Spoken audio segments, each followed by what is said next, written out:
This is Atomic Shinobi, and today I'm going to narrate second and final part of What If Kid Naruto was trained by a group of non-humans. If you enjoyed this video, please like, share, and subscribe to this channel. Now wasting no more time, let's start the story. I'm sorry, Sasuke and Hinata, but I'm not going to risk losing either of you due to an exam. I'm out, Naruto said calmly. Though Sasuke's expression was more bewildered than understanding, both Hinata and Sasuke's facial expressions demonstrated that they understood his logic. Probably because Naruto and Hinata knew more about Rexer than Sasuke did.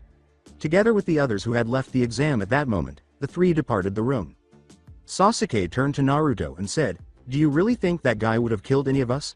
Not that I'm ungrateful for you trying to keep us alive. That's just it, I don't know. I've never seen him before today, only heard the fireside stories about him.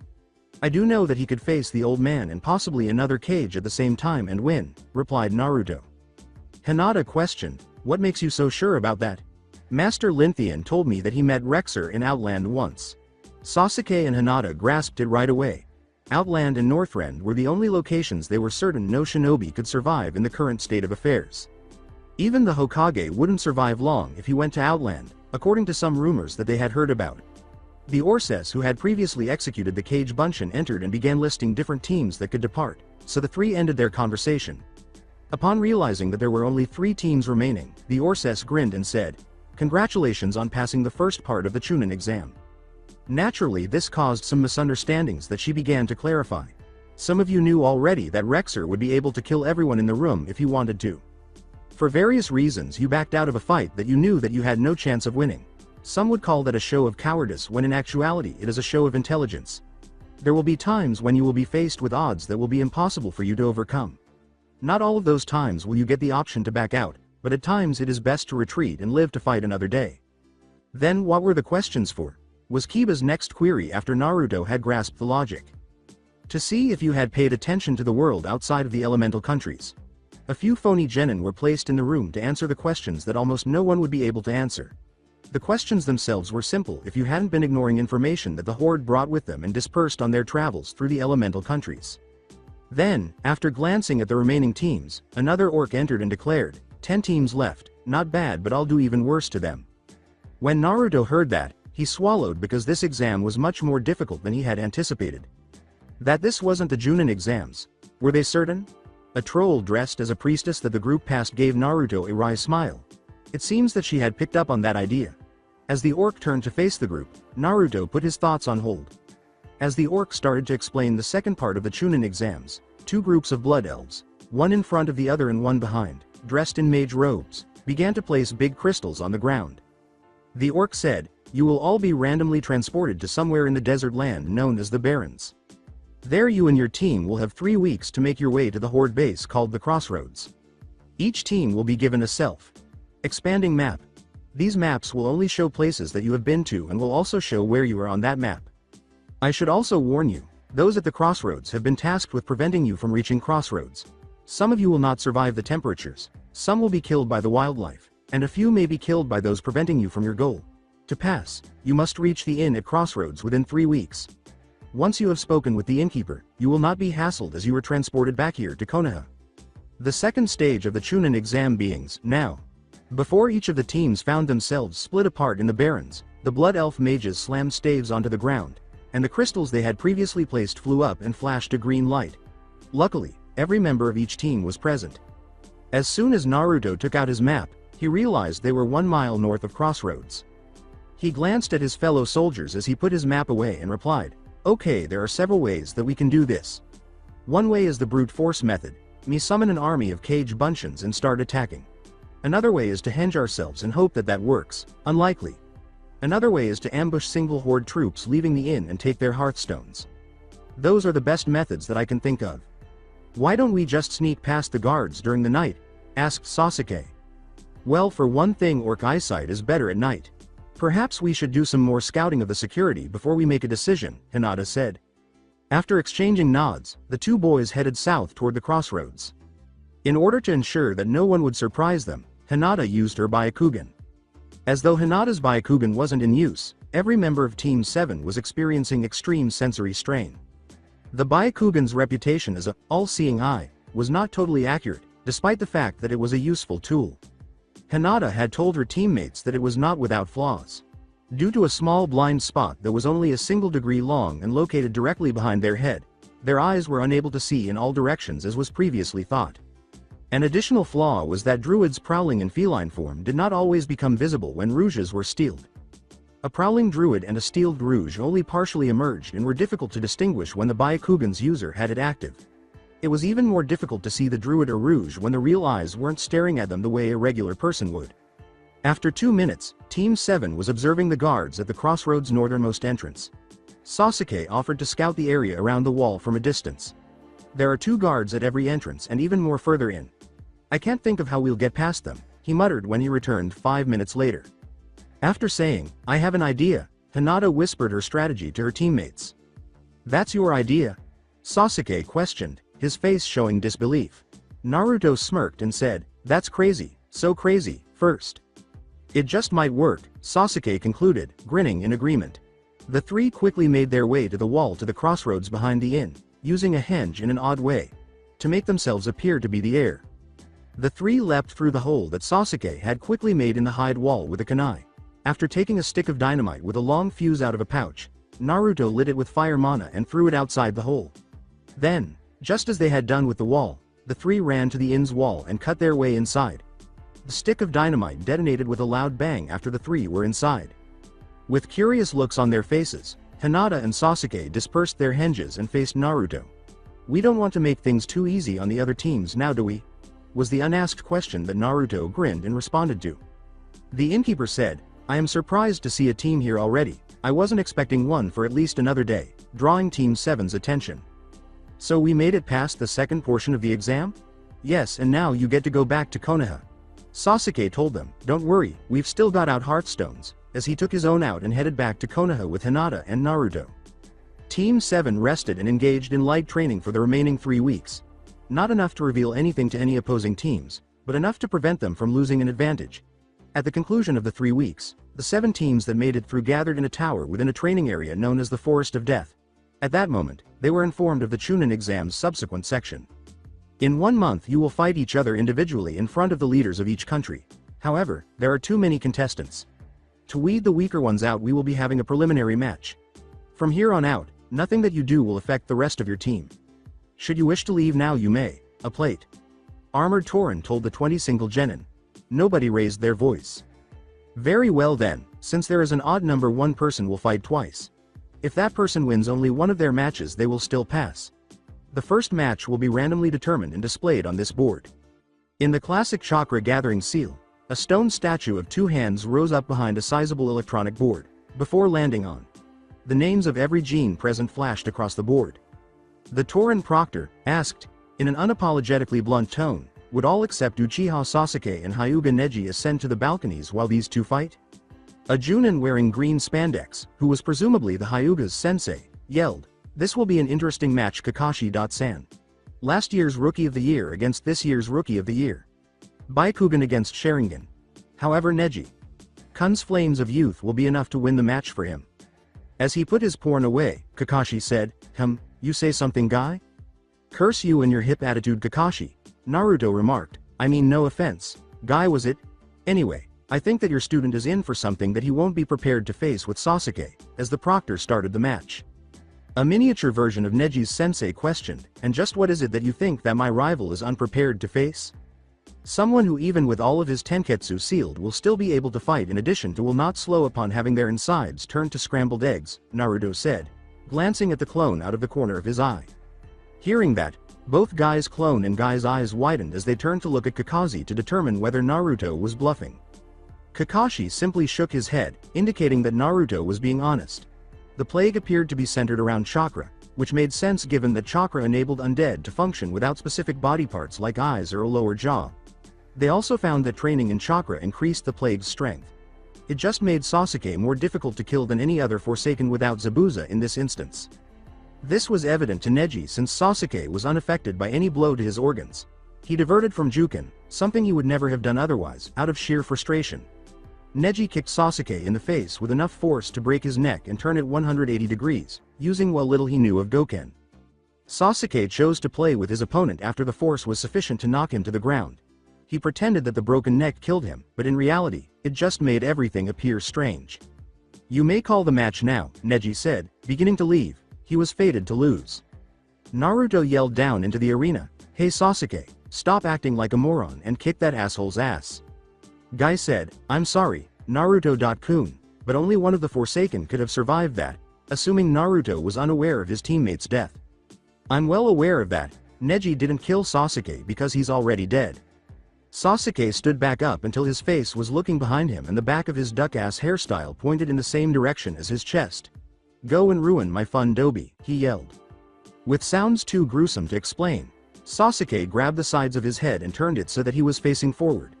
When an orc rouge near the genin turned to Kakashi and asked, when did he contract the plague? Several of the shinobi were obviously alarmed. On our mission to Wave Country, the client had lied about the difficulty and who was after him. It turns out that the Scourge attempted to gain a foothold there. The tycoon in charge of everything there and all of his forces ate grain that had been infected. Fortunately we had backup and the people of Wave Country decided to fight back. There were a few casualties and Sasuke was bitten by our client who had drunk and infected sake. Out of all the forces that the tycoon employed only one became a Forsaken along with Sasuke, replied Kakashi. Neji began to perspire as she heard Kakashi's words. Compared to the living, the Jukin was less effective against the Forsaken. Furthermore, he would still be able to fight even if he sealed off all of Sasuke's tenketsu. Furthermore, one orc had posed a query that all but destroyed the idea that the Jukin was sufficient. If the tenketsu only permitted the movement of chakra outside the body, what prevented its use within? The truth was that nobody had given that much thought, or if they hadn't talked about it. Sasuke then charged after activating the Sharingan, his own dujutsu. As he charged, Sasuke drew a kunai, blew out a few fireballs at Neji, and flashed through a few one-handed seals, something he had been playing with ever since he witnessed Haku do the same thing. Sasuke needed to exercise caution in his strategy for dealing with Neji. One of the advantages of Jukin was that each strike used only a little chakra, less than an illusionary Bunshin took. Sasuke needed to figure out how to make Neji use more chakra. If not, the match would never end. Sasuke reached into a pouch and took out a vial filled with a green fluid as Neji sidestepped the fireballs with a slight flourish to demonstrate. He produced a dagger that had been a gift to him about a year prior at the same moment. After removing the vial's cork and inserting it into a gap in the dagger's handle, Sasuke sealed the weapon. Sasuke charged at Neji with one dagger in each hand, pulling out another one that he had purchased from a troll who had been among the first to arrive in Konoha. While the other dagger glowed red and left a trail of flame, the one with the vial inside began to leak the green fluid in small amounts. When Naruto saw how Sasuke was moving, he arched an eyebrow. Naruto questioned aloud, "Since when did Sasuke get training from a rouge?" Hinata laughed as she said, "You do realize that with Sasuke having training as a rouge makes it so that our team is the least shinobi. Like of Konoha. You're more of a mage than a shinobi, I'm more of a shaman than a kunoichi, and Sasuke from the looks of it is half shinobi and half rouge." The kunoichi on Neji's team inquired, what was in that vial that Uchiha.San placed within his dagger? "Odds are some kind of poison, what kind I have no idea. I'm not good with most poisons. Pure magical ones I know a bit about, but none of those have a liquid form," Naruto responded to the girl's query. Meanwhile, Sasuke was using both daggers to slash at Neji. Neji was cautious to steer clear of the fire-enchanted dagger because he was aware that the non-glowing, dripping dagger was probably the more dangerous one. Then Sasuke did something that surprised Neji. He leaned forward as though to bite him and opened his mouth as wide as he could. In order to slash Neji with his poisoned dagger, Sasuke intended for him to become alarmed. With a shout of "Kaden!" Neji transformed into a spinning dome of chakra and began spinning on his heel, something no one had anticipated. After being flung sideways, Sasuke was startled and lost control of his daggers, which were flung in various directions. Kaden, Gukakyu no Jutsu, was Sasuke's favorite fire jutsu, and his surprise was short-lived as he examined the still spinning dome for a moment before flashing through a few hand seals. Neji had begun to slow down, but he quickly accelerated again after learning that Sasuke was preparing a jutsu. He then realized that, although the spinning had put out the fire, it had also caused a tornado inside the fireball, which raised the temperature and began to cook Neji. Neji shouted, "I forfeit," over the roar of the fireball, sweating heavily from the heat and the realization that his chakra was running low. When Sasuke heard that, he stopped shooting fireballs and grabbed his daggers before returning to the balcony with his teammates. After giving Sasuke a nod, Naruto turned to face the proctor, who was waiting for the next group of genin to engage in combat. The proctor stated in a tone that made it impossible for anyone to argue with. Windrunner. Uzumaki Naruto and Haruno Sakura will face off in the next match. Would the two go to the fighting arena? After accepting his teammates' good fortune, Naruto went down to the arena. Naruto was uncertain about Sakura's intentions. Since he hadn't seen Sakura since the day the teams were assigned, he didn't feel qualified to make judgments based on his crush on her when he had left with Master Linthian. It was safe to assume that she had a lot of genjutsu to use because her sensei was referred to as the genjutsu mistress. Naruto wasn't concerned about that. Although he might not possess the same mental faculties as a priest, priests and warlocks were the most skilled at using destructive mental powers against mages. "Begin," yelled the proctor. Sakura uttered the name of her genjutsu in a low enough whisper for Naruto to not hear, then flashed through a few hand seals. When Naruto heard something explode from the earth behind him, he grinned and began to charge up a frost spell. Naruto turned to see an undead pulling itself out of the ground, and he jumped to the side to keep Sakura in sight. Naruto's eyes narrowed.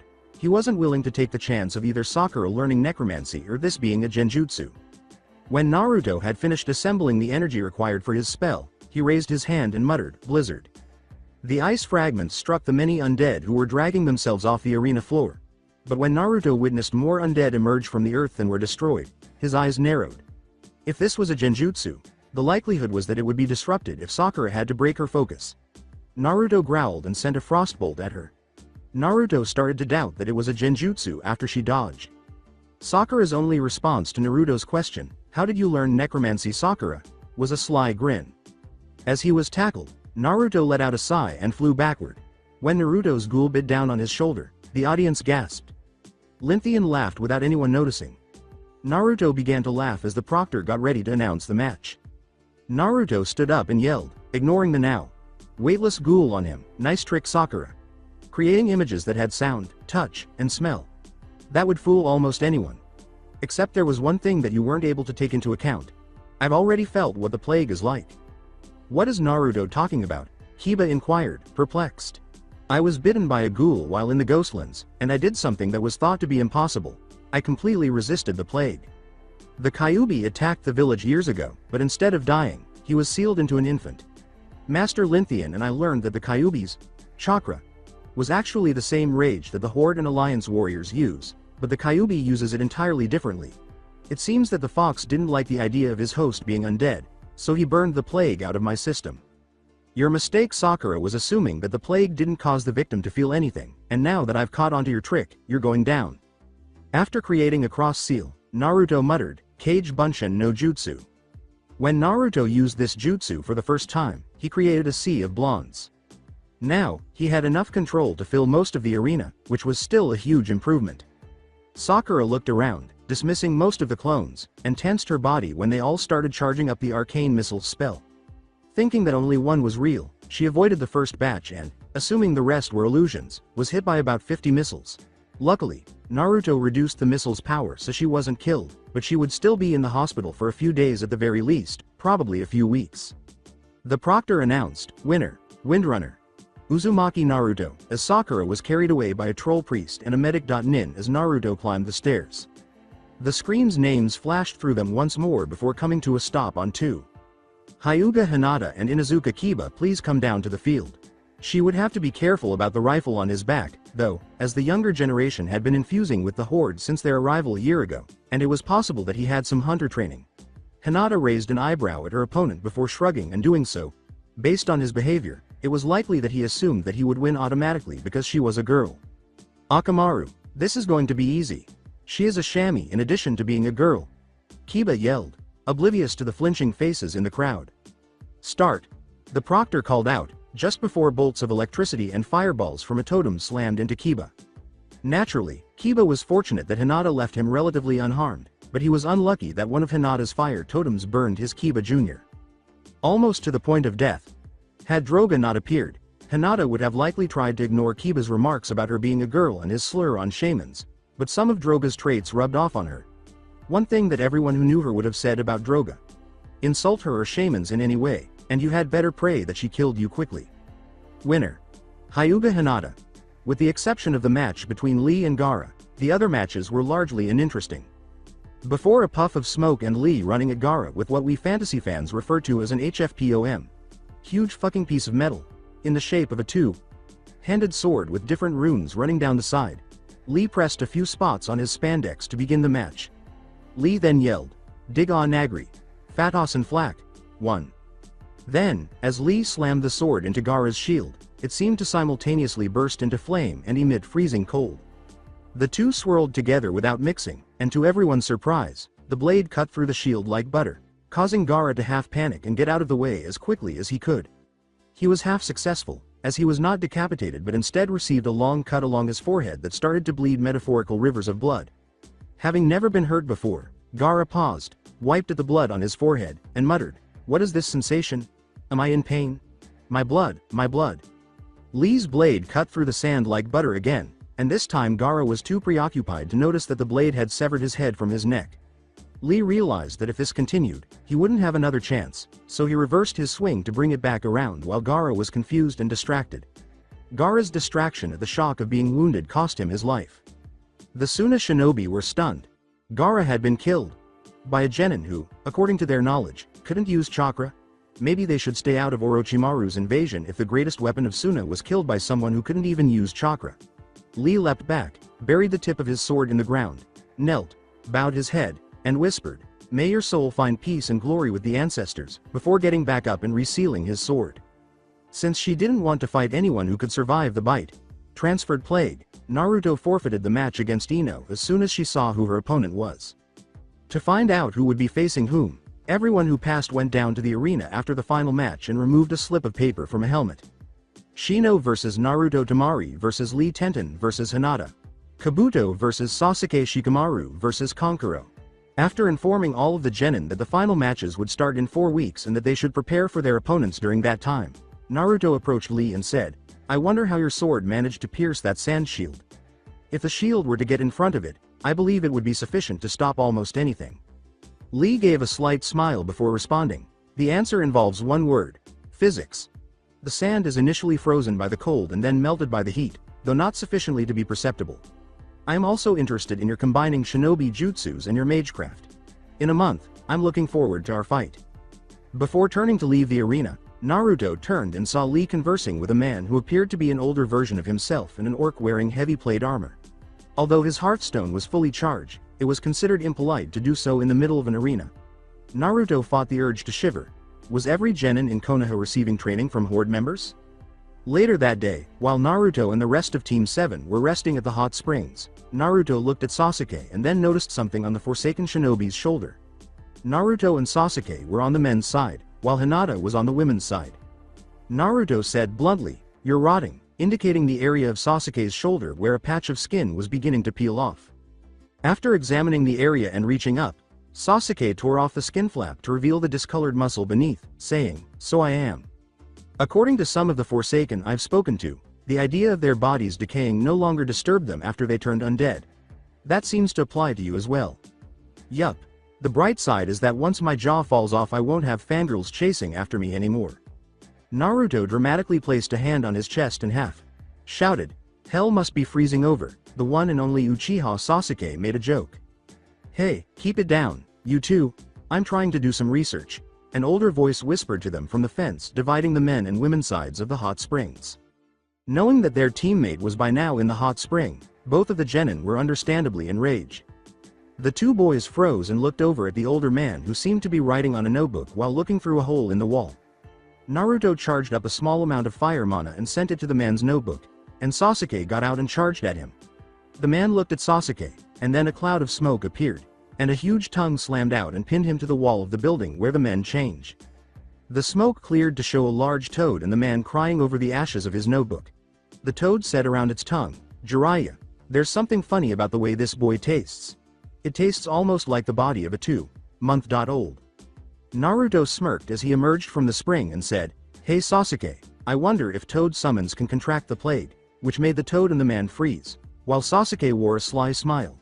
Leaning forward, Sasuke opened his mouth wide and quickly bit down on the tongue holding him in place, causing the toad to shriek in fear before vanishing back into the summon realm, with the old man suddenly standing beside Sasuke and examining him. The man proclaimed, a little gray-skinned, slightly glowing eyes, muscle showing at one spot, "Yup, you were undead alright, before flinching when Sasuke's foot struck his groin. I must say that I'm not impressed because there is only one person alive who summons toads. A genin defeated Jiraiya of the Sannin, and he also peaked on women. If I were you, I would simply send you to the women's side so they could beat the living daylights out of you.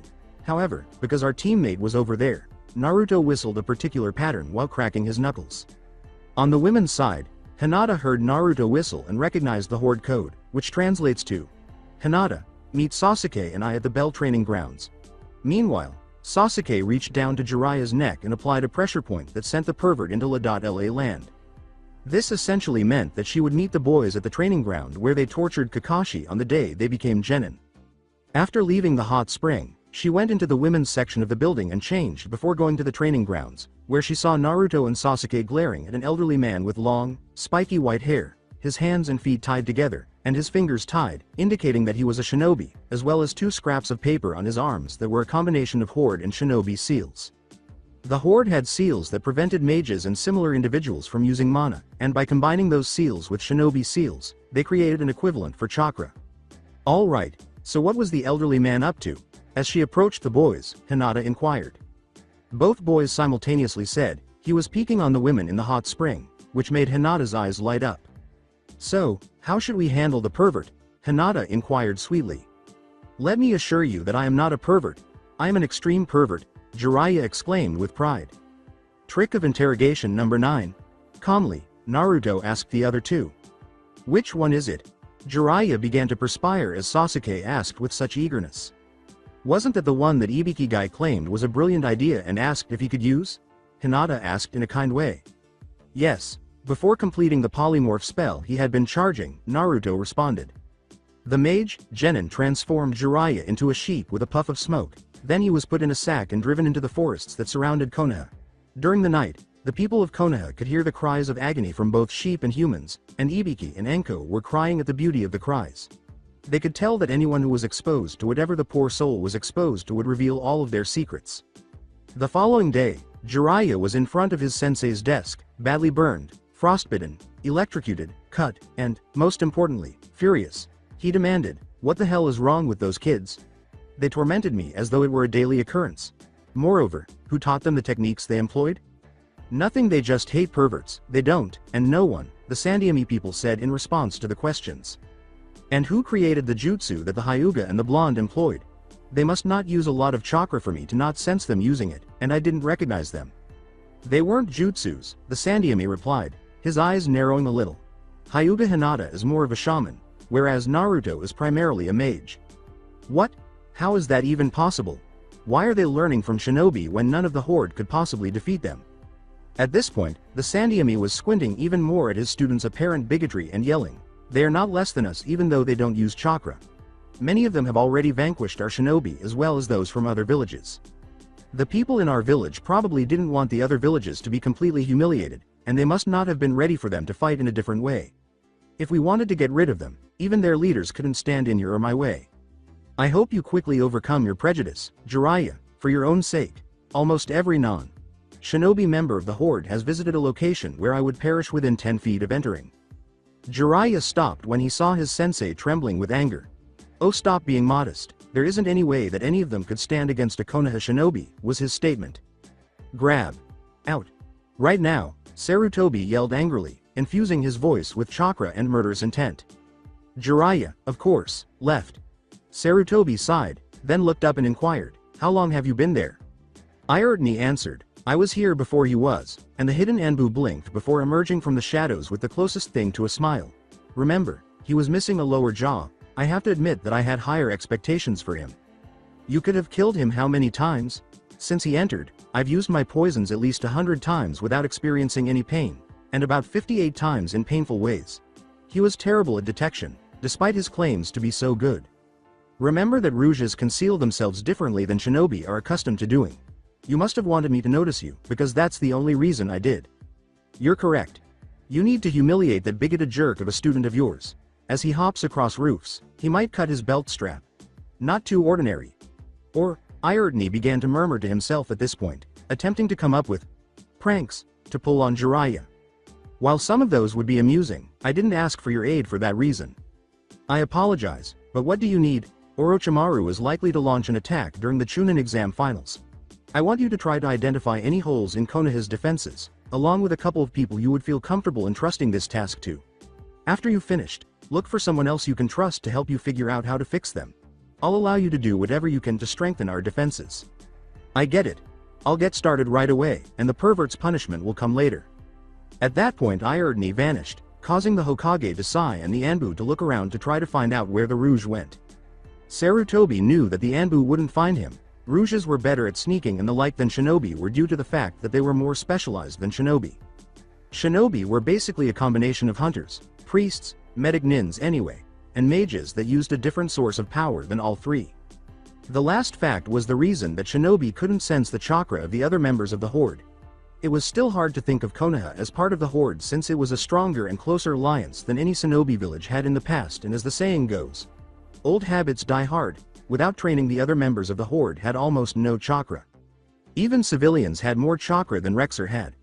Though part of that may have had something to do with the fact that the people of the elemental countries had practically been bred to have larger chakra coils while the other races had never even touched it. They never used it, so it had little use. In fact, some of the Hyuga had been surprised to find the occasional orc, blood elf, or tauren without any chakra coils whatsoever. For some reason all trolls and Forsaken had chakra coils, but even shinobi who trained to the point that they could sense chakra simply sitting within a civilian's coils couldn't feel it. Sarutobi suspected that the reason shinobi had trouble sensing chakra from the other races of the Horde was because they were used to sensing human chakra and simply weren't trained to sense the chakra of other races. The Byakugan explained to Hyuga sparring with Forsaken and trolls what they were for, but even when they saw it reacting to the racial stimuli, for the Forsaken it was just moving and existing, and for the trolls their chakra was the source of their regeneration. They were unable to feel the alien chakra. The day after Team 7 tortured a white-haired pervert, they met with the people who taught them their non-shinobi skills for additional training, Naruto and Linthian, Hinata and Droga, and Sasuke with the Rouge that they were still unable to understand. According to what Sasuke had told his teammates, he was still unable to reach the energy that Rouges used for their special abilities, so he was unable to use most of them, but his instructor said he was getting close. Naruto wanted to learn a few new fire spells because he felt like he was ignoring that area of magic, and Hinata wanted to keep her training a secret so that it would be a surprise. During their month of training, none of Team 7 saw the pervert, but the girl from Suna would sometimes be seen glaring at Lee while he was grocery shopping in the village. Since almost all of their generation was orphans, it was likely that Lee lived in an apartment of his own, and Naruto warned Lee that she might attack him before the finals after witnessing her glaring at Lee with such hatred for the first time. Lee's answer was straightforward. I know that Naruto-kun. Remember that I killed her brother, so she has every right to be grieving. Naruto didn't feel any more at ease because of that, but he didn't argue because there wasn't much else he could do, and Konoha was full of people who would stop any attack before it had a chance to complete. After spending several hours a day thinking about his plan against Shino, Naruto realized that he would need to find a way to keep the bugs away from him. Although he didn't use a lot of chakra, he had at least as much as the one tail, so if the bugs bit him, he would quickly be reduced to bone. It was likely that as soon as Shino realized how much chakra he had, Kakashi had told Naruto that he suspected there wasn't enough Aburame in the world to completely drain Naruto of his chakra. He would switch to eating bugs, which meant Naruto would need a way to keep the bugs from wanting to get on him, either via heat or cold. Although Naruto was unsure whether the Frost Shield spell had a fire counterpart, he made the decision to cast Frost Shield and Arcane Intellect to begin the fight right away, call forth a few Kage Bunshin, and then begin Barrage Shino with flame spells. 2 days into the second week, Zabuza appeared, shocking Naruto by missing a number of skin patches, one eye, half of his jaw, a portion of his skull, and a piece of his leg. Needless to say, he frightened a number of children who saw him, despite the fact that by this point, people were accustomed to the Forsaken. Zabuza greeted Naruto in the same way as when they first met, by flinging his sword at him. Since Naruto was training with Linthian at the time, his sword was struck by a spell that neither Zabuza nor Naruto recognized, shattering Zabuza's sword. When Naruto and Linthian saw a half-destroyed Zabuza crying over the remnants of his sword, he was torn between laughing and worrying about how fast Zabuza was disintegrating, so he chose to be concerned. Hey Zabuza, I'm positive that you shouldn't be beaten up that badly unless you've been reckless or have been fighting constantly. You have been informed that you will regenerate if you consume the bodies of undead and humanoids, correct? Naruto concluded his inquiry. Of course I've been told that, Zabuza said after pausing before getting to his feet.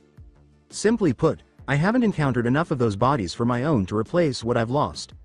The majority of my time has been spent caring for a number of tigers and murlocs down in Stranglethorn.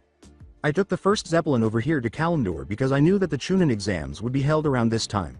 I hoofed it the rest of the way after catching a wyvern as far south as I could from Orgrimmar. This is when Naruto noticed two things about Zabuza's headband. First, he had a miniature version of the Forsaken symbol in place of the Mist symbol, and second, he had it bolted into his skull in place of a headband. What made you attach your headband to your skull with bolts?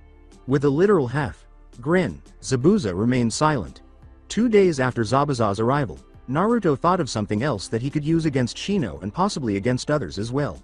Almost all of the bugs that the Aburame used fed on chakra, so if Naruto could figure out how to fire a blast of pure chakra, then his bugs would be drawn to it like mosquitoes to a bug zapper. He left the 1000 cage bunshin he created every day to work on that. Zabuza taught Naruto a few more jutsus and chakra control techniques in addition to close combat for the rest of the time until the matches. The cage bunshin would work all day and then pop just as he lay down to sleep at night, resulting in roughly 500, give or take, poppings, with the other half popping throughout the day.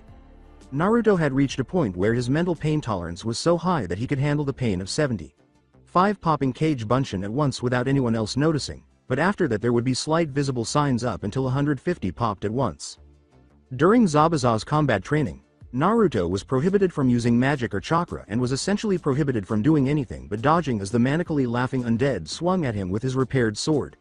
Although this resulted in multiple sets of robes being destroyed and potion bottles being empty, Naruto's dexterity greatly increased. Naruto could tell right away that Zabuza was speaking from experience when he said that he expected his second opponent to be a Leaf Genin who was unable to use chakra or mana, as he later found out. Zabuza quickly concluded that such an opponent was possibly the most dangerous because they were people who had been told their entire lives that they were worthless and could never stand up to those who could do what they couldn't, but who nevertheless worked, struggled, and trained with little more on their side than pure stubbornness and determination. The moniker, Demon of the Mist, wasn't always applied to me prior to contracting the plague. I was the frailest and weakest child there when I first started at the academy. My illness made it difficult for me to breathe and depleted my strength. I would experience attacks that resembled a civilian trying to breathe through a straw after running a marathon. 1. It was always said to me that I should give up being a shinobi. You're never going to be a shinobi. I endured that every day for 5 years while secretly training my body and hiding while in the academy. Just give up so you won't make Mist look bad. I was at the bottom of the ladder, the dead last, and I had no friends in the academy. Graduation day then arrived. At the time Mist had a halfway effective graduation test. Students would be split up with each other in sets of 2. Then they would fight. To the death. It was halfway effective because it filtered out the crap but cut down the effective reserves by half. I changed that test though, when I slaughtered every other student there. I started with my partner then moved on to the Rookie of the Year. She lasted only a few seconds before I cut her down and moved on. Within half an hour I had slaughtered all but one out of a class of 100, that one being me. Surprised that Zabuza had killed so many people at such a young age, Naruto blinked at his story. The finals day soon arrived. Numerous other Horde members were swarming Konoha. The Hokage's bodyguards were composed of Shikoran Hayato, a shinobi who had traveled to Outland, Linthian, Irdne, Voken, and Windhorn. When the Kazekage sat down, he made the remark, "That sure is a large number of guards, Sarutobi. Perhaps you know something that I don't?" From the other side of Sarutobi, Sylvana's voice said, or perhaps most of them wouldn't take no for an answer, as she sat down. Sarutobi nodded courteously and said, "Lady Sylvanas, I didn't expect you to show up. I trust you are well." "I am fine thank you, and did you really expect me to miss this? After all, my adoptive nephew is competing and I enjoy seeing him on the rare occasions that I get to." The phony Kazekage, meanwhile, was beginning to perspire. He was aware that he could still be destroyed even though he was now undead, and he was afraid of what his new masters would do if he failed. He might not make it through their fury. He was aware of Sylvanas' superiority and was afraid of what he would have to do if she joined him in his altercation with the elderly man. In addition, there were surprisingly many bodyguards. In addition to some others for whom the Scourge had supplied the spirits, he would have to call forth the earlier Hokages from the beginning. All he could do was hope they were sufficient. The Tauren Proctor from the preliminary round was standing between Naruto and Shino as the first match was about to begin. He calmly stated, "The rules are the same as before. You stop when the other is dead, unconscious, or surrenders. Other than that, there are no rules," before stepping aside and declaring, "Begin." Naruto mentioned frost armor and arcane intellect right away. Frost armor cooled the surroundings, making Shino's bugs more uncomfortable, while arcane intellect enhanced his mana and intelligence. Naruto would be safe for a while until he began using insects that eat flesh. Naruto realized that he had been assuming that all along. "Hey Shino, do any of your bugs eat meat?" he asked. After Shino answered, "No, I do not have enough control over my current hive in order to introduce a new kind of insect into my body," Naruto began to calm down. "In that case, come at me with all the bugs you can." With a raised eyebrow, Shino accepted Naruto's offer and aimed half of his hive at the blonde mage. The bugs told Shino that even though Naruto was covered in them, he maintained his self-assured grin. "You may not use chakra often, but even mages can die from losing all of their chakra," Shino said. "That's true. However, I am different than most mages. When I first used my chakra for a jutsu after coming back from Konoha, it was one called the Cage Bunshin. Said jutsu evenly splits the user's chakra between all of the clones. However, it doesn't split mana. Anyway, the first time I used it I created enough Cage Bunshin to populate the capital of Fire Country in Konoha," Naruto replied. Everyone's eyes widened. The fact that Fire Country's capital had more than 1 million inhabitants and Konoha had an additional 5,000 was the cause of everyone's outcry. Most people couldn't even imagine having that much chakra, which is why it was so difficult to divide it evenly over 1 million times and still have enough to just survive. Only 100 chakras could be created at once by Hoshigaki Kisame, who is said to have the most in the elemental nations. The bugs on Naruto flew over and back into Shino as Shino said, "Proctor, I surrender. I do not have enough bugs to drain someone with that amount of chakra, and I do not have anything else that would be able to defeat Naruto-san." As the two climbed to the balcony, Naruto grinned and said, "Once you get around that handicapped Shino, I would like to have a spar." "I would like that as well." Lee and Tamari faced off in the following match. Tamari forfeited right away because she was still so horrified by Lee killing her brother. "I am sorry about your brother's death, but I could tell that the only way I would have lived was to do what I did." Lee met her on the stairs again and said calmly, "He died honorably in battle, he should be honored in memory." Tamari looked startled at Lee. The murderer of her brother cared more about Gaara's demise than the majority of her village would. While he appeared to honor her brother, the majority of Suna would be celebrating Gaara's passing. It was not what she had anticipated. In the meantime, Hinata and Tenten had come into the arena and were looking respectfully at one another. They respected one another as female warriors in a society dominated by men and acknowledged one another as talented fighters. Konoha was the Horde faction with the strongest gender bias. Furthermore, the fact that Konoha was the least gender biased of the elemental country's ninja villages spoke volumes about the Horde as a whole. Begin. First, Hinata made a stoneskin totem, then a searing totem. Tenten waved kunai in response. Hinata drank a green potion and swiftly cast a lightning shield spell. The kunai were not deterred by the lightning shield spell, but when Hinata was struck by the first 3 kunai, lightning orbs erupted and struck Tenten, sending her flying backwards before she hit the ground. Tenten forced herself to stand and gave Hinata a fierce look as she withdrew the 5 kunai. The fact that the kunai wounds healed more quickly than any medical jutsu caused everyone's eyes to widen. When he realized what had happened, Naruto laughed and said, "Hinata really is good at whipping up potions. 2. I didn't know that she knew how to make Troll's blood potions yet." Since Troll's blood potions were the most sought after in Konoha, almost everyone was aware of their effects. However, no potion on the market was nearly as effective as Hinata's. Although Troll's blood potions were effective, they were unable to replace missing parts like an arm or eye. Then, just before the string began to burn like a fireworks fuse, Hinata produced a tiny red ball with a string attached. When Tenten saw what the ball hurtling in her direction was a bomb, her eyes widened. She was sent forward about a foot by the concussive force even though she was out of the explosion's range. Tenten gave the young shaman a snarl and then threw axes, shuriken, and kunai at him. Hinata was able to avoid the majority of the flying weapons, but as her opponent drew 2 pistols from a ceiling scroll and started shooting, her eyes widened. One of the bullets entered her arm, and the other went straight through her right lung and chest. As the potion took effect, Hinata gripped her chest tightly before coughing up the small amount of blood in her lungs. That's when it made clear to everyone why you shouldn't annoy Hinata. Hinata pounded Tenten like a ping-pong ball. To put it simply, it goes without saying that Hinata won her match at that moment. After congratulating his teammate, Sasuke leapt down to the arena and waited for his opponent to descend. He had observed that his opponent, who appeared to prefer charka scalpels, employed medical chakra in creative ways to make it useful in battle. Begin. Over the course of the month, Sasuke gained knowledge about how Rouges conceal themselves, which was one advantage. He disappeared from view as soon as the proctor gave the order to begin, leaving only those who were knowledgeable and knew where to look. Only the few shinobi who had traveled to Outland and members of the other races of the Horde were able to do so. Given that Kabuto was unable to locate him, it goes without saying that Sasuke prevailed. Nuts and throat daggers were also effective motivators. Since Kankuro forfeited right away, the other Horde members and more experienced shinobi began to suspect him. Thus, Naruto had to confront Lee. Once the two were down, Naruto said, "Let's have a good match, Lee. Time for the age-old debate of which is better, mage or warrior to enter the elemental nations," with a smile that Lee mirrored. Lee said, "Agreed, Naruto," and put his two-handed sword back on his shoulder. Begin. After casting Frost Shield and Arcane Intellect right away, Naruto called forth as few Kage Bunshin as possible. 150. In order to avoid obstructing the aim of those behind them, the front row laid down, and each subsequent row rose slightly. Add a barrage of spells directed at Lee. Sylvanas laughed up in the cage box at the strategy Naruto was employing. "It seems that my nephew is a one-mage army. I would be interested in sending him against the Scourge once he is stronger." From his position behind Sarutobi, Shikoran Hayato said, "Uzumaki. San's skill with his spells is impressive. Some of the mages I have worked with in Outland didn't have as much control over them as he does."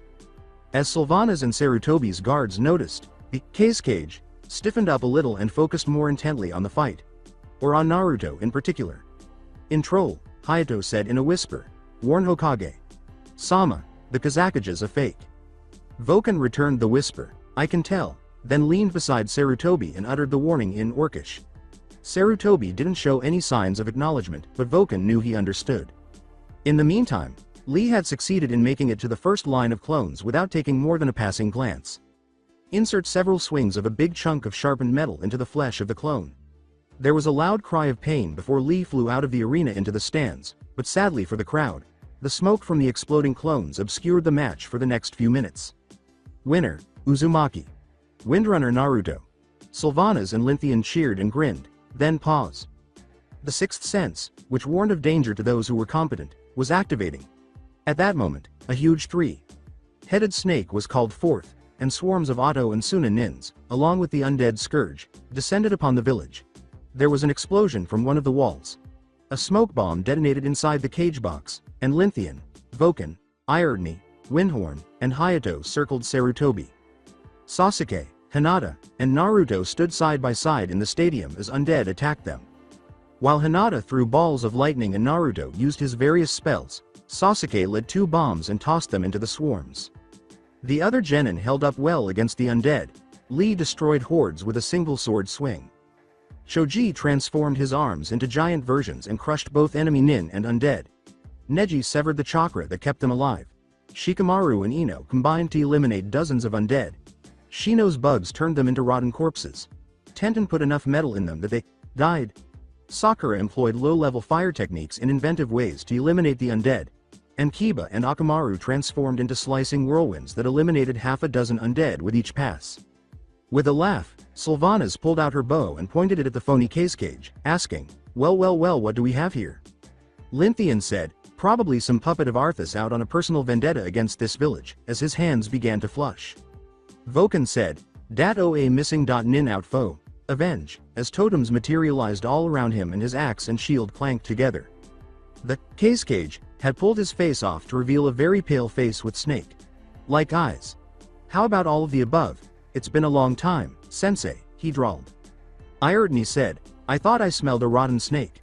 Oh well, time to die for good," as he drew his daggers and vanished from view.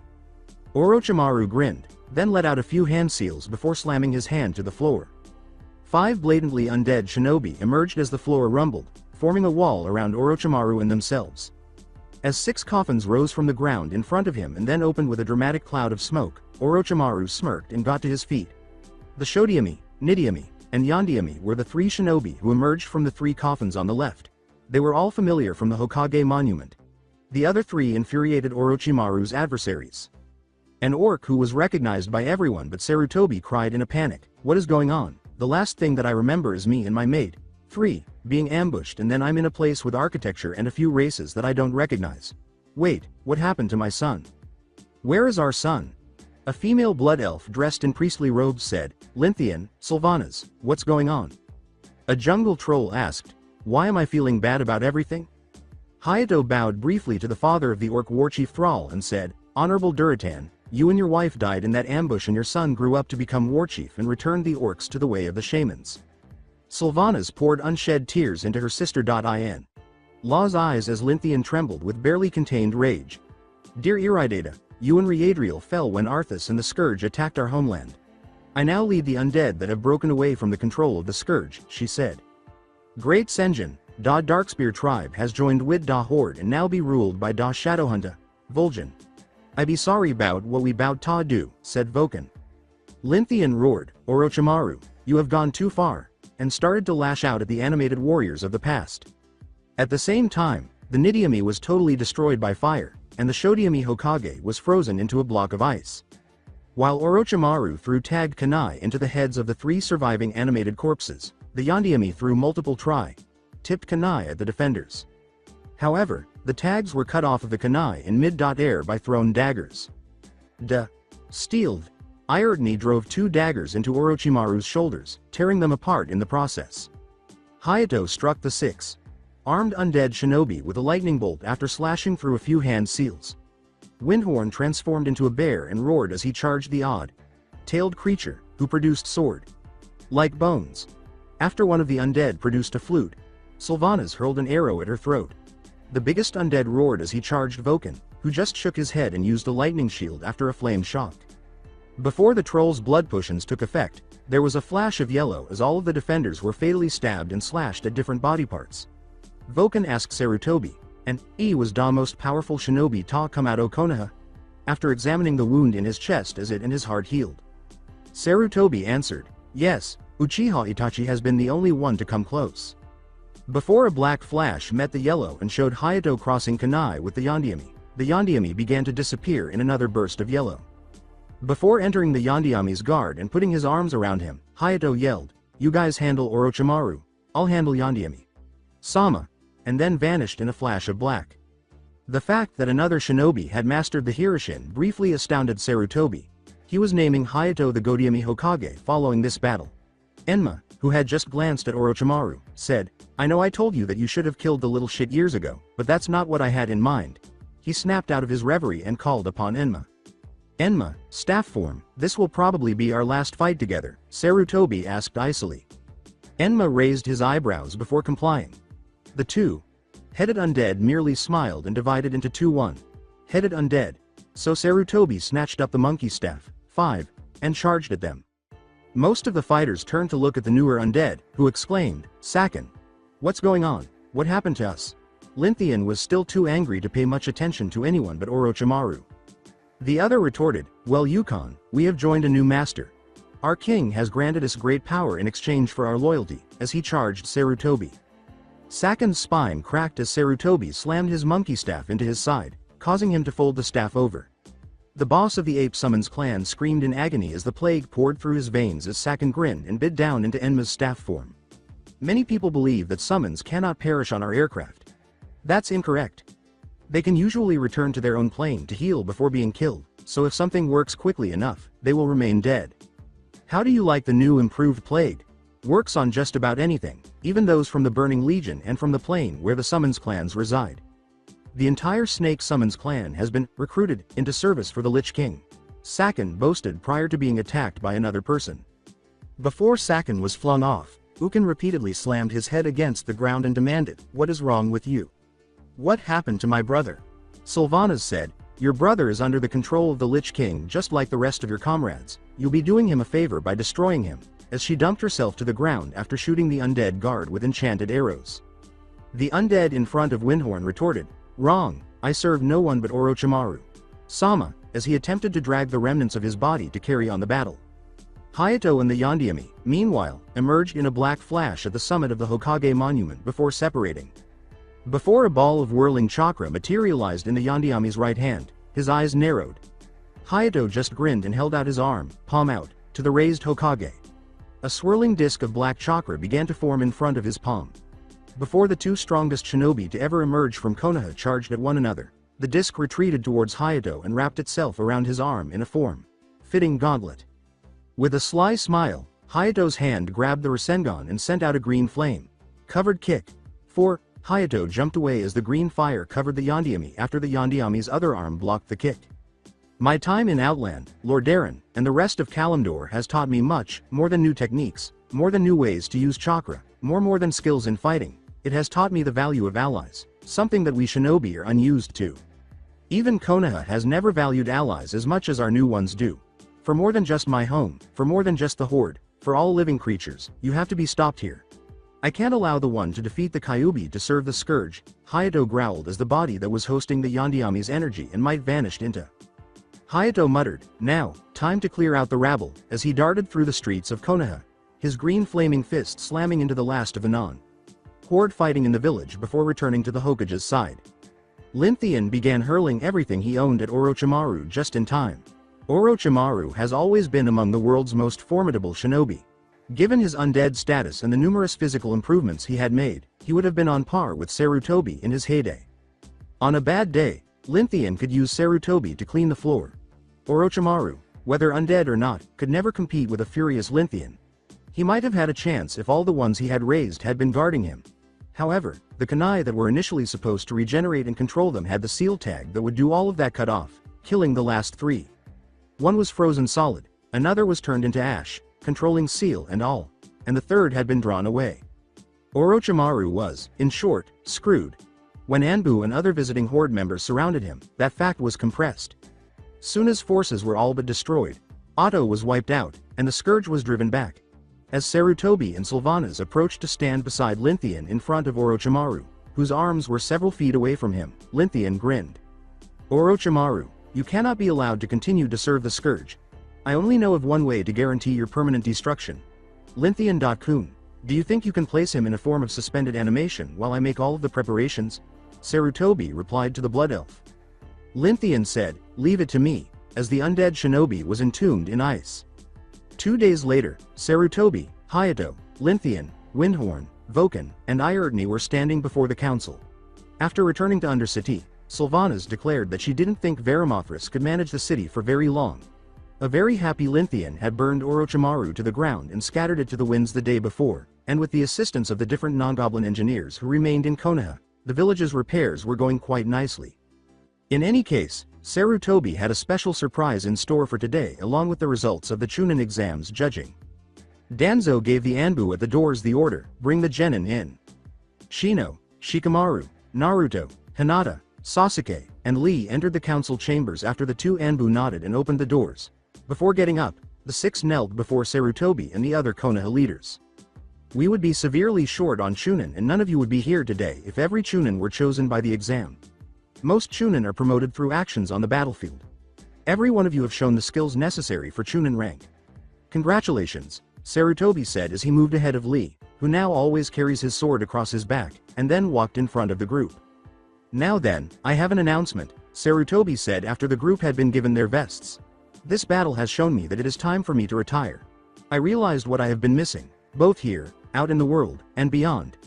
Now Konoha cannot go without a Hokage, so my successor in Godiami Hokage is Shikoran Hayato.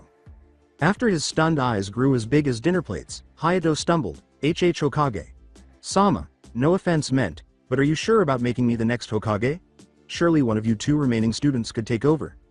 Sarutobi sighed before responding, no, Tsunade has not been in the village for over a decade and Jiraiya has shown himself prejudiced and arrogant. We cannot have a Hokage who hasn't been in the village for almost as long as our youngest genin have been alive and Jiraiya would refuse to work with the rest of the horde. Besides, neither of them could defeat the raised Yondiami in just a few minutes, survive in Outland, nor recreate the Hiroshin no Jutsu. With a laugh, Hayato muttered, improved. With curiosity, Inuzuka Sume inquired, what was that? I actually improved on the Hiroshin no Jutsu. Yondiami. Sama needed his special kunai for it. I eliminated the need for those since they were too easy to lose in Outland. All the more reason for you to become Hokage, with a shit-eating grin, Sarutobi interrupted. Hayato gave in at that point.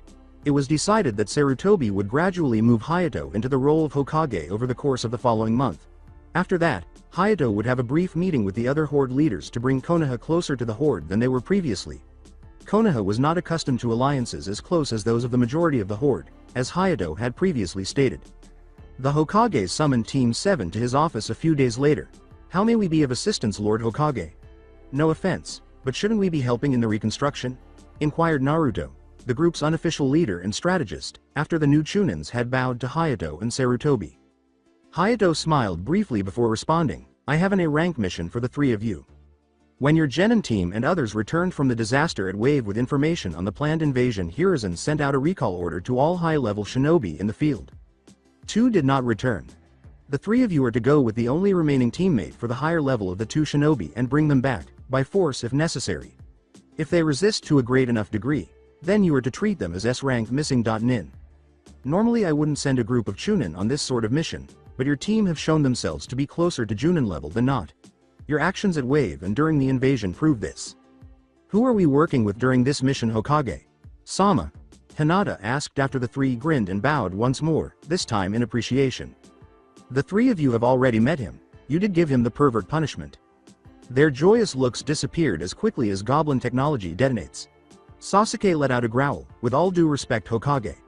Sama, isn't there someone else who could take his place on the mission? Word of his prejudice has reached all parts of the Horde, and we are more like those from other parts of the Horde than Konoha. I know how you feel about Jiraiya. I know how you feel too. Unfortunately, the only way we can track down Tsunade is through his spy network. I hope we won't have to declare her missing, but we might not have any other option. All 3 of you are capable of eliminating Tsunade in your own unique ways. Naruto, your ability to defeat Kage Bunshin turns you into a 1. Mage army. Sasuke, you can hide like a rogue. Well, enough said. Hinata, your totems can negate her super strength technique. Finally, Jiraiya will probably attempt to visit every village that has a bathhouse in order to conduct what he refers to as research for his perverted novels. I authorize you to keep him focused by any means necessary. We need all of them here for healing and to keep the hospital operating, but I thought about sending a priest with you to threaten to jumble his brains if he peeked." The team was obviously unhappy with the setup, but they weren't going to argue, and this would at least teach them to be more patient and tolerant in future missions. At the North Gate, 2 hours later, Team 7 encountered the pervert they had tortured more than a month earlier. Jiraiya nodded hello and turned around before entering the gate, and Team 7 exchanged quick looks before following him silently. If the Horde hadn't appeared, neither the Scourge nor Otto would have attacked. Yes, we know better, but Jiraiya is a prejudiced bastard and doesn't know how to break the 4th wall. Nothing they think makes sense to other people. For Team 7, there was just nothing to say. Jiraiya was trying to think of ways to get his minders to go do research and convince them to return to being superior shinobi instead of those weak classes that those monstrosities brought to Konoha. In the first town they went to, it was a dead end, and in the second and third, they saw a casino manager who recognized Tsunade from a few months ago, if only because of her rather large gambling debt, and everyone could figure out how she paid it off by seeing the distant expression on the man's face and the drool coming out of his mouth. That town destroyed Team 7's last respect for the remains of the Sannin, and they were even debating whether or not to bring Tsunade back to Konoha. There was only one room because the next town they went to was a big gambling town, which Jiraiya's sources said would be a good place to find Tsunade. But since the sun was going down, everyone decided to stay in a hotel and try to find Tsunade tomorrow. One of the many things that one got used to, whether you were a shinobi, mage, warrior, or something else, was that there was no privacy when on missions, so Jiraiya went downstairs to get a drink, leaving Team 7 in the room to unwind. Royal Flush, read it and cry, as he set down the 10, Jack, Queen, King, and Ace of Hearts and began dragging the coin pile in his direction. Sasuke uttered those words. Really, because the last time I checked spades beats hearts, Naruto said, setting down his own Royal Flush. When Sasuke's eyes widened so much that Hinata and Naruto thought his eyeballs would roll out of his head, Naruto grinned and smacked the back of Sasuke's head, causing the eyeballs to actually pop out and begin rolling around on the floor. When Sasuke dove after them and ended up scattering the coin pile on the floor, Hinata fell onto her back, clutching her sides in laughter. When the hotel room door was knocked on, all 3 of them stopped. Sasuke picked up his eyes, put them back in place, and looked at Naruto, who approached the door before disappearing as Hinata placed a stoneskin totem in the center of the room. Naruto opened the door slowly, revealing a man who appeared to be an older Sasuke as well as a giant of a man with blue skin and a wrapped bundle on his back. "Naruto Uzumaki?" the Sasuke impersonator inquired. "Yes, although technically it's Windrunner. Uzumaki Naruto. Could you please tell me why 2 missing nin, one from my own village, are requesting me?" You will come with us. May I inquire what the reason is? Itachi, is it okay if I chop off his legs? It will make this much easier, said Kiri's blue-skinned missing nin. That is a legitimate query. Our group is looking for the Biju. You're the Kyuubi's vessel. We desire its strength, Itachi replied. Let me guess, the unsealing process would kill me. Yes. If you can find a way to get rid of it without killing me, then you can have the fuzzball. Naruto felt two tiny squishy objects pressed into his hand and realized what Sasuke wanted. The two blinked in surprise, clearly not anticipating that reaction. By the way, your brother wanted me to give you something if we were to ever meet, Naruto said as he held hands closed fist out. Itachi arched an eyebrow and extended his hand palm up beneath Naruto's fist, which caused Naruto's own eyes to enlarge in surprise as two tiny, white, slimy balls with black dots on them landed in Itachi's hand. Is Sasuke deceased? Yup. Naruto could sense the smile on his teammate's face as he snuck up to Itachi, took his eyeballs out of his brother's hand, and replaced them in their sockets as he faded into view.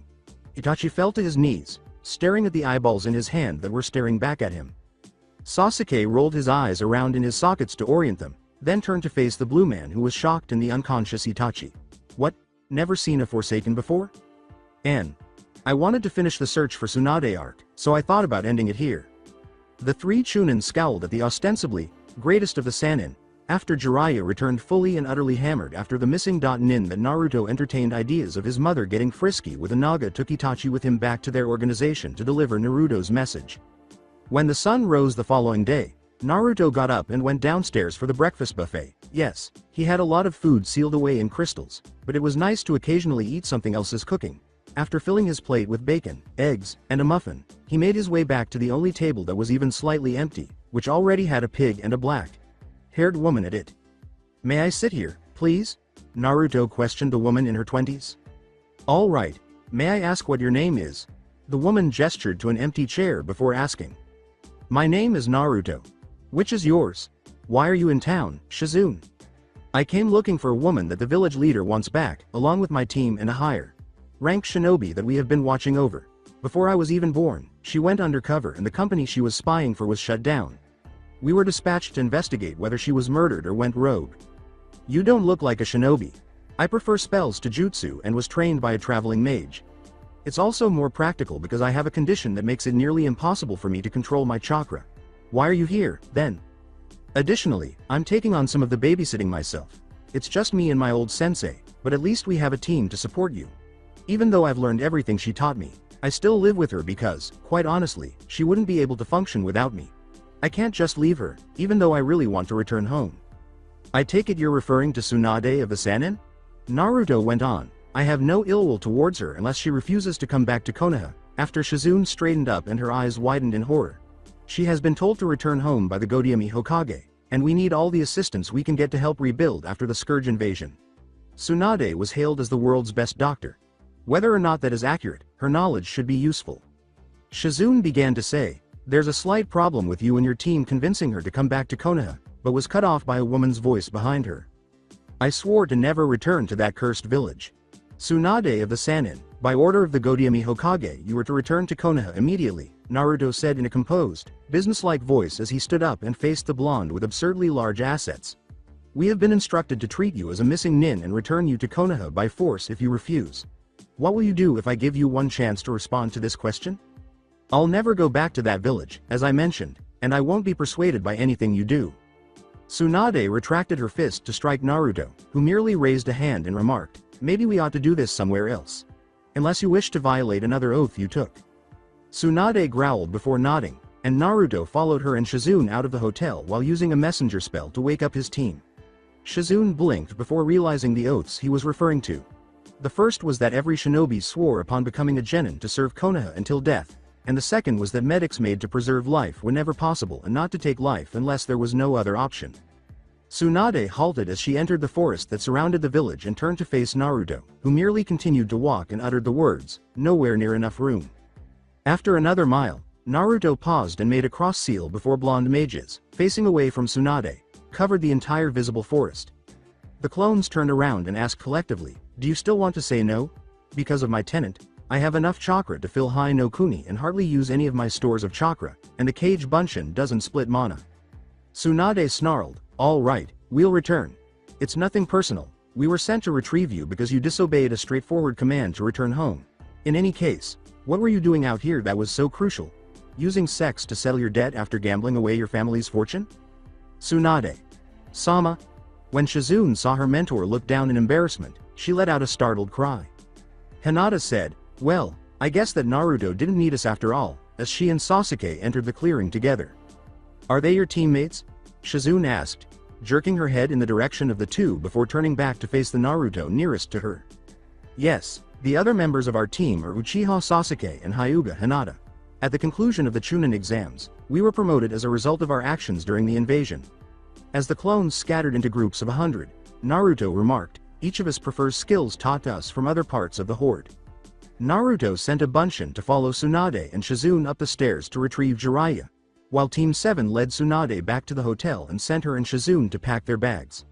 Sasuke faded away and followed them to ensure they didn't try to sneak away as Naruto sent another batch of clones to surround the building. Sasuke followed the two into their room with ease. Not being able to hear their heartbeat was helpful, and the phrase, "silent as the grave," had a purpose, and overheard their argument. "How dare that jerk make me go back? That village and that damned position cost me both Dan and Nawaki," Tsunade yelled, saying a lot more that was essentially the same thing. In an attempt to appease her mentor, Shizune said calmly, "Tsunade. Sama, we have been away for a long time, perhaps we should have already gone back already. You understand how I feel about the village, Shizune. I would have beaten that brat into paste if he hadn't drawn out an army of clones. I know. On our way back I'll sneak a sleeping drug into their food and get away when they fall asleep when they should be guarding us." Sasuke said, "I'm afraid that won't work," as he leaned against the wall and disappeared from view. "And just why would that be, little Chunin? Do you really think that you could stop me without your teammate?" Tsunade asked, her head turning pale as she realized Sasuke had heard her plans to flee. "Yes, I do. Your teammate informed us of your crippling fear of blood. I'll kill you if you try your little sleeping drug plan. All I'd have to do is cut myself to render you useless." Polymorph. Shizune blinked several times as Sasuke placed the sheep in a bag and tossed it over his shoulder before leaving the room and calling back, "Are you coming or not?" Shizune and Team 7 entered the Hokage Tower carrying 2 burlap sacks over Naruto and Sasuke's shoulders. The 4 of them bowed as they entered Hayato's office, and then Naruto gave his sack to Hinata and said, "Team 7 returning from an A-rank mission," in a formal tone. "At ease," Hayato remarked, grinning a little. As Hayato went on, the 4 became more at ease. "So, how was the mission?" "We stopped in 3 towns after departing Konoha, but we were unable to locate any indication of Tsunade's whereabouts. A casino manager remembered her in the 4th too because she had accrued a sizable debt and was using sexual favors to pay it off. We arrived in the 5th town too late in the day to conduct any searching, so Jiraiya went to the bar to get wasted while we retired to our rooms. We were amusing ourselves with a game of poker, which I won, when 2 missing nin, Uchiha Itachi and Hoshigaki Kisame, interrupted us. They said they belonged to an organization that had the remaining Biju and asked if I would accompany them. I bluffed and said that I would give the Kyuubi to their organization if they could remove it without killing me.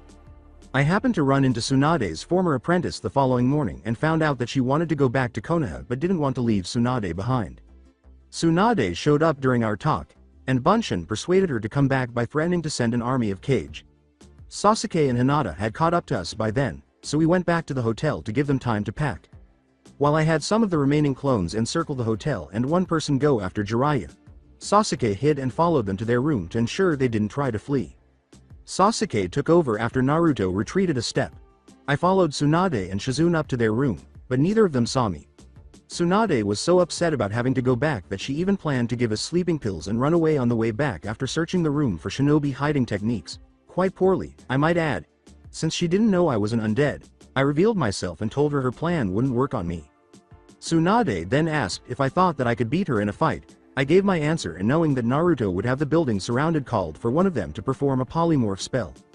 Upon securing Tsunade, I returned downstairs with Shizune and met with my teammates, Naruto having Jiraiya in a sack of his own, before we used our Hearthstones to return to Konoha. "I'm going to assume that Tsunade and Jiraiya are both sheep and in the sacks right now," said Hayato, grinning amusingly. With a smile, Hinata and Sasuke spilled the contents of their sacks, exposing 2 sheep that appeared innocent, one of which shied away from Team 7. 2 weeks following Tsunade's return, Team 7 convened for a meeting unrelated to Shinobi at their former training grounds. Hinata said, "So why did you ask us here, Sasuke? It's not like you to get us together for something non-business related," her face displaying unabashed curiosity. "I was wondering if the two of you would mind moving into the Uchiha complex. I gotten used to the solitude, but I still would like the two of you to live with me there," Sasuke said to them, his voice box having partially rotted over the course of the 2 weeks. Naruto shrugged and said, "I wouldn't mind, my current apartment's kind of small and not the best place to study magic. I'd have to ask San, but I can't say for sure one way or the other," Hinata said quietly. "That's okay, if you can't move in, just let us know.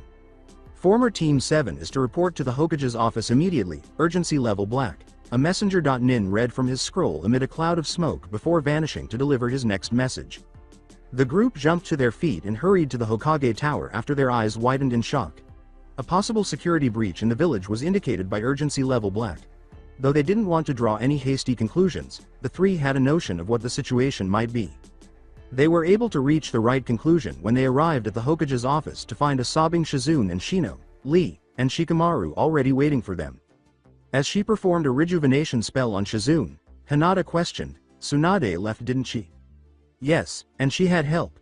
It turns out that she had been approached by the Alliance in private and they offered her a place in Stormwind. We don't know the reasons why, but we can't let her share what she knows about the village. Worst comes to worst, I am authorizing lethal force on Tsunade only. We can't afford anyone in the Alliance using this as an excuse to go to war on the Horde," Hayato told the group that was bowing and departing.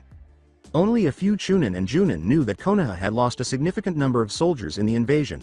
Although the new plague was more potent than the previous one, it only appeared to spread by bite and had not produced any Forsaken. As a result, Konoha's forces were currently quite small.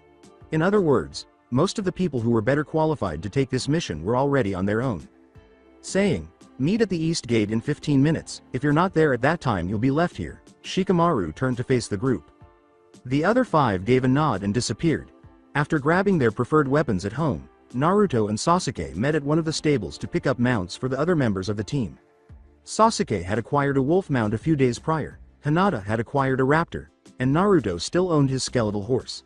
Since a Kodo would be too big to maneuver in the forests surrounding Konoha, they were picking up one of each of the aforementioned mounts for the other 3 members of the mission. After 2 minutes, Team 7 was at the East Gate, getting the spare mounts ready.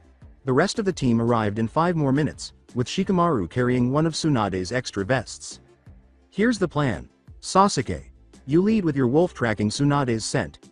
Naruto, you'll be directly behind him, followed by me, Lee, Hinata, and Shino with his bugs bringing up the rear. We get in, get Tsunade, and get out. Any questions?" Shikamaru, the strategist in charge of the mission, responded. Naruto gestured to the spare mounts and said, "Just one, do the 3 of you know how to ride these?" The 6-person team left after getting 3 yes answers. A black-haired man in gray plate armor sang softly as he and 5 other people led the ninja woman to the port where the ship that would transport them to Stormwind was waiting. On the stormy shores of Azeroth, a silhouette did stand. A brave and stalwart sailor who gave a helping hand, he said. To his left, a high-pitched voice said, "Will you stop singing already?" The man smiled amusedly at the gnome and then complied. Tsunade addressed a night elf wearing a robe, asking, "Are you sure that we should be stopping? Konoha will have noticed that I left by now and will have sent shinobi after us." The female night elf replied, "We don't have much of a choice, our mounts need rest, and we don't have a way to give you a hearthstone. Once our mounts are rested enough we'll press on," as she turned to a book. After letting out a sigh, Tsunade reviewed the people who had helped her escape the cursed village. Although he refused to identify himself, the man who had resumed signing said he was not human. There were 2 dwarves, one in leather armor, the other in robes. The black-robed gnome who was yelling at him once more, the night elf she had just spoken to, and a human woman polishing and sharpening one of her twin swords while distractedly scratching behind the gray-furred wolf's ears. Suddenly, the 5 of them froze, then summoned their horses from the crystals used for sealing by the Alliance and the Horde. Before pushing her in front of him on his black horse, the armored man grabbed her. As 6 more mounted figures emerged from the tree line, the night elf yelled, "Move!" 2 of them were riding reptilian raptors, massive wolves, and undead horses. When the man behind her threw a bomb behind him, Tsunade recognized Team 7 at once and growled slightly. Before jumping off his horse and snarling like a ferocious animal while removing his 2 handed axe from his back, the man exclaimed, "Fly, I'll hold them off." His bones moved and fur grew on his body as he growled. He was a dark brown worgen, and his face stretched into a snout. "Since when can worgen change at will?" Naruto muttered as the mounts came within striking distance of his axe. Lee yelled, "I'll handle him, get Tsunade," as he leapt from his horse and brought his sword to confront the worgen's axe. The worgen snarled to Lee, "No hard feelings, we were just assigned by the King of Stormwind to get Tsunade, and no matter who you are, you don't turn down a mission from someone that powerful." The other shinobi rushed after the remaining alliance soldiers as they took Tsunade. After Lee responded, "Well, we can't let you take her, she has information about the village that we can't let get out," he broke the impasse and raised his sword in front of him, muttering the incantation that would activate the offensive enchantments of the weapon. The black-haired boy had to block before he was sliced in two as the worgen smiled and charged at Lee with a wide swing that was faster than his armor and the size of his weapon suggested. Realizing that this alliance warrior was beyond his capabilities, Lee began to perspire, but he had to at least stall him as much as possible. His allies wouldn't have a chance if he caught up to the others. Lee was only momentarily distracted by his thoughts. A single moment in combat, however, is all the time in the world for the Horde and Alliance's highly skilled soldiers to take action. The worgen's axe made a shifting spin that allowed him to slam the blunt end of his axe into Lee's back, stunning the spinal column and temporarily paralyzing Lee from just under his shoulder blades. I've been paralyzed before if your spine is hit in the right way." Before he lifted his axe above his head, the worgen stood over the fallen Lee. As he prepared to die, Lee closed his eyes. The worgen said, "You fought well, I look forward to our next fight when you are stronger." Just before Lee heard the activation of a hearthstone. "I will defeat you next time. And if I cannot do that, I will do 500 laps around Konoha. And if I cannot do that, I will defeat 1,000 Quillbore without any equipment whatsoever. And if I cannot do that, What? He's still Lee and been corrupted by Guy." The leather-armored dwarf, meanwhile, separated from the others, leapt from his horse, and then dragged a mace and a beautifully crafted shield off his back. He gathered the energy for his next move and held it until the Konoha team was within range, then let it loose. "Move!" Hinata yelled, her eyes widening as she just barely recognized the spell. Hinata's warning arrived just in time, as a burst of fire struck the group's intended location as they split up. As the dwarf began to cast another spell, another shaman spell, her eyes narrowed. She snarled and spelled Earth Shock, gesturing that she would take care of him. The dwarf snarled at Hinata as he called forth a stoneskin totem, while the others hurried after the remaining alliance group. He began calling forth another totem, but Hinata answered with an Earthbind totem and a second Earth Shock. The fact that Earth Shock prevented spellcasters from forming their mana in the same general way for a while if it was used while they were casting was one of the factors that made it so effective against them. After downing a potion, Hinata pulled out her axe and shield and charged at the dwarf.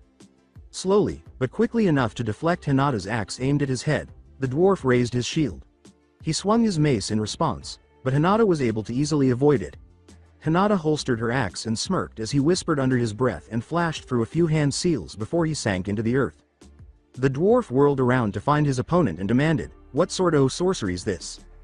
Hinata's voice simultaneously came from nowhere and everywhere. "Not sorcery, magic, or anything of the like. Something that only the ninja of the elemental countries know. Allow me to offer you a taste of ninjutsu," she said. That doesn't make any sense, does it?"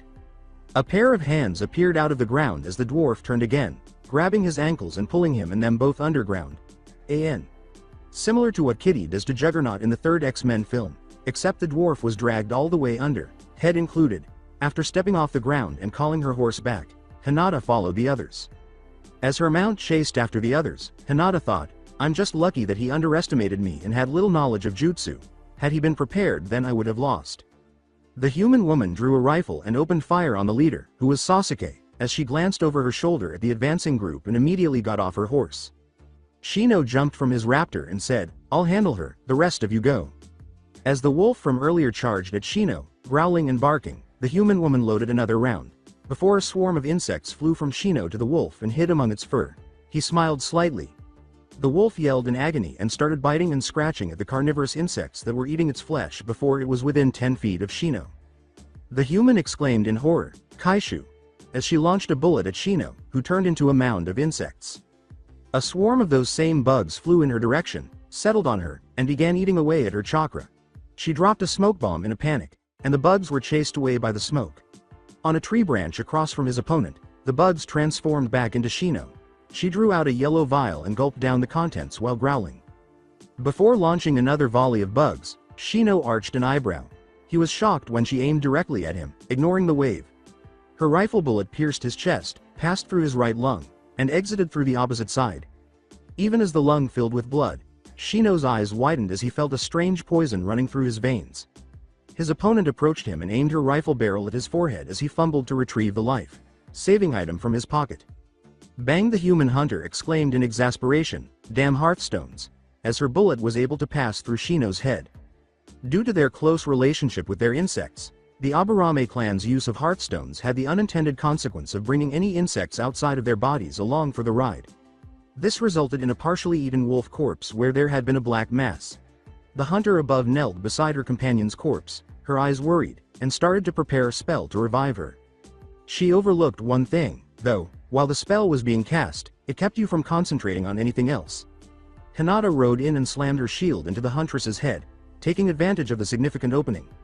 As soon as Hinata got off her horse, she could see that the huntress was at least unconscious.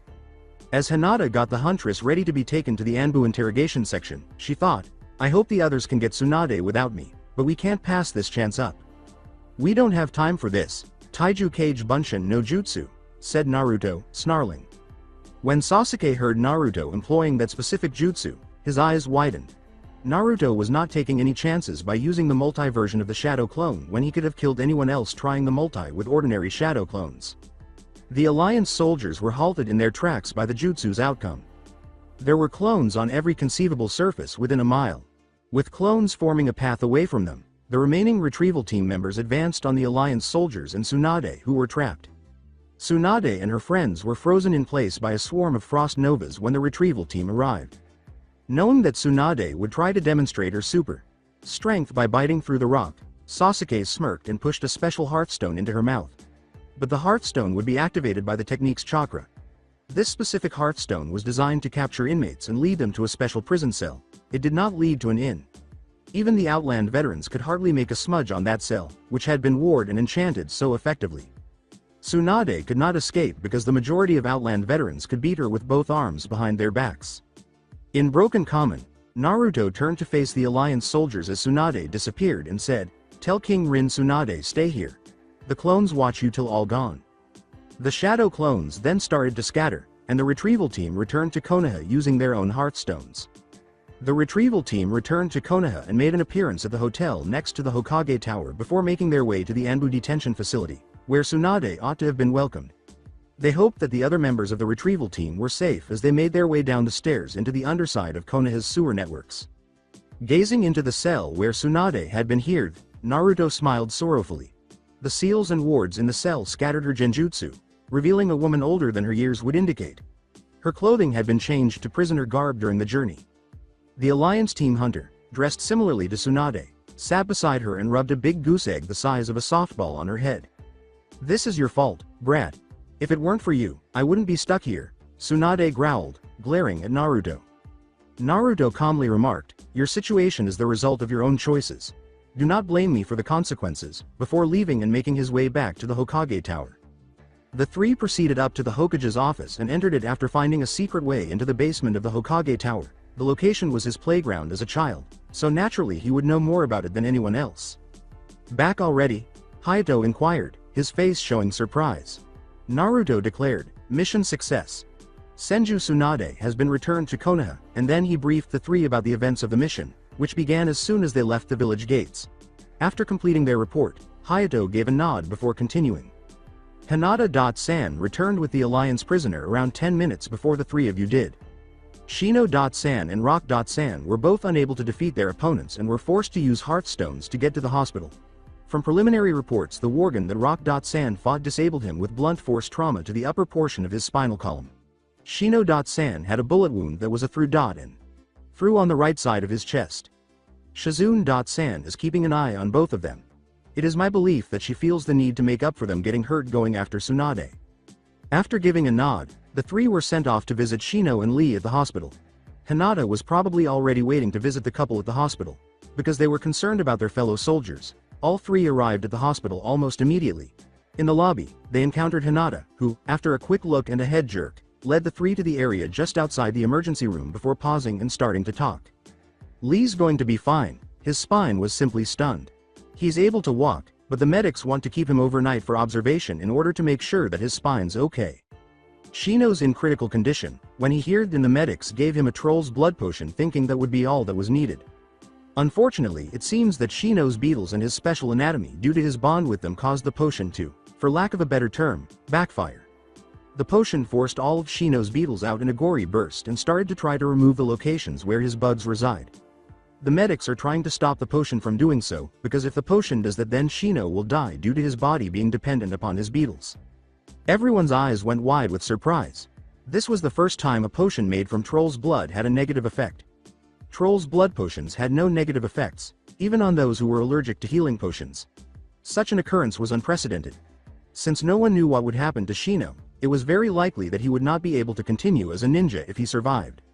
Concerned for the typically silent boy, Shikamaru asked, "How long until the potion wears off?"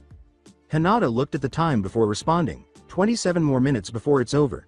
His bugs have gone back into his body in an attempt to purge the potion from his system, but we won't know if it's effective or not until a medic comes out to tell us. The four of them waited for someone to tell them something about Shino while they sat outside the emergency room. A blood elf priest emerged 10 minutes after the four had arrived, glanced at the group, and then nodded with a faint smile. It was touch and go for a little bit, but we managed to flush the potion out of his system. We're going to make a notice not to give the Aburame trolls blood potions anymore, so in a way it was a fortunate discovery, the priest stated before turning to Hinata and inquired, "Were you able to get it?" After taking a big blue flask from her bag, Hinata gave it to the priest, who drank it quickly before using his sleeve to wipe his mouth. "Thanks, here's the silver for it." After Hinata pocketed the money, Naruto blinked and questioned, "Were you just paid for making a mana potion?" The three of them left the hospital and proceeded to their usual training ground. "Yup, it's the strongest I've made yet, and the alchemists that have set up shop in Konoha said that they are running out of stuff to teach me about making potions," Hinata said. "I just started taking lessons on engineering. I know it doesn't fit with the standard rogue methodology, but what can I say? I'm a guy, I love explosions," Sasuke said with a small grin. Sasuke's statement caused both Naruto and Hinata to laugh, but Naruto then stopped and whispered, "Sasuke, Hinata, do you think we're ready?" The question caused both of them to blink in surprise. "What do you mean? Can't you tell? There's a storm coming, and I don't know if we're ready to face it.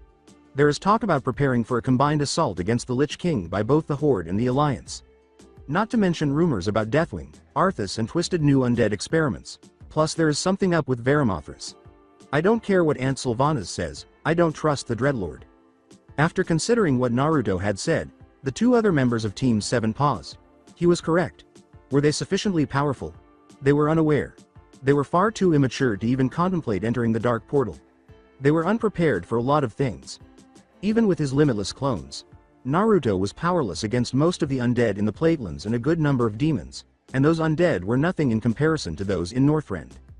"I don't know if we're ready, Naruto, but what do you suggest that we do? Roll over and give up? All this angst doesn't suit you?" Hinata and Sasuke sensed a momentary surge of mana from Naruto, which formed a glowing blue eye-like symbol over his head before dissipating, and his brow furrowed. "What about a training trip? A shinobi or team is permitted to take training trips for a period of time upwards of a year provided regular updates are made," suggested Naruto after a short pause. "That could possibly work, plus the rules have changed a bit with the Godiami attempting to bring Konoha closer to the other races of the Horde.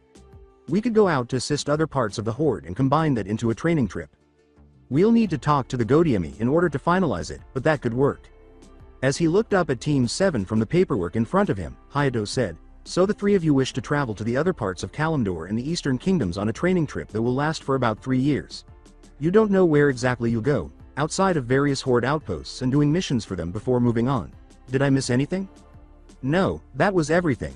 This could work as part of a first step towards bringing Konoha closer to the Horde. After all, if the last Uchiha finds the other races of the Horde worthy, then half the council will jump on any chance to tighten alliances," Sasuke said with a half-grin. After laughing and nodding in agreement with Sasuke's statement, Hayato quickly grabbed a blank piece of paper and drew out a slightly altered training trip form. This one only needed reports every few months and confirmations from different Horde outposts from which they received missions, whereas the original required weekly reports, a specific location, and a time frame. Team 7 quickly signed it, leaving 3 lines for them to sign, then prickled their fingers, causing a drop of blood to fall next to their signature. As he put the document away, Hayato inquired, "So where do you plan to start?" After exchanging quick looks, Team 7 turned back to Hayato, and Naruto replied, "To wherever the winds shall take us." That's it for today. I hope you guys enjoyed this great story. See you in the next one.